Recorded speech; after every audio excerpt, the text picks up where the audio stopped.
Кыргыз Республикасынын өзгөчө кырдаалдар министрлигинин Бишкек шаары боюнча башкармалыгынын ыкчам нөмөт кызматынын улук нөмөтчүсү майор Бусурманкулов бүгүн 28 ноябрда 2024 жылдын Бишкек шаары боюнча жаңы салынып жаткан курулуштарда биз өрттүк тактикалык машыгуу өткөздүк өздүк курамга.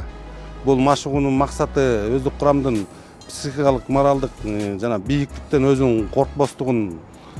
Мында ар бир өздүк курамдын ар бир катышуучусун лестницаны 54 метр бийиктикке чейин көтөрүп 14 этажга чейин ар бирин бирден көргөзүп, түшүндүрүп, андан сырткары куткаруу кызматы келип өзүнүн батутту жайып өздүк курам ошого секирип аны өздөрүн да көрүштү.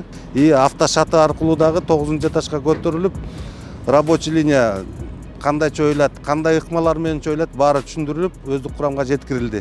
Ушу биздин бүгүнкү өрттүк тактикалык машыгуунун максаты ушул болчу.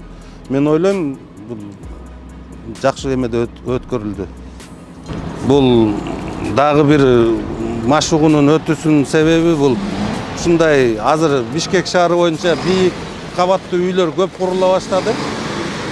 Ошону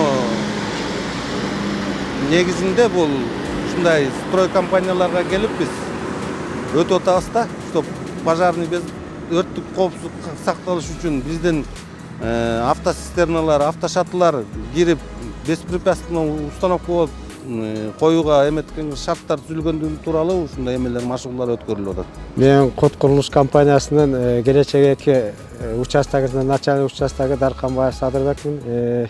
Биздин объектиге участокко МЧСтин пожарный командасы келип учение машыгуу өткөрүштү да. Ошол машыгуу өткөргөнгө биздин объектине туура тандап алышкан экен. Себеп дегенде биздин объектиде машыгуу өткөнгө баардык шарттар бар экен. Мисалы могу балкондордо пожарный люктар бар, машиналар кеңири кирип чыгып, пожарный өзүнүн кызматын өткөргөнгө ылайыктуу болгон экен. Ушул пожарный машыгуу өткөргөндө биз да баардык нерселерди уже түшүндүк. Курулушта кандай нерселерди туура куруу керек экенин, пожарный коопсуздукка туура шарттарды да коюп кеткенге ыңгайлуу кылып курганга дагы ошолорду баардык нерсени түшүндүк да.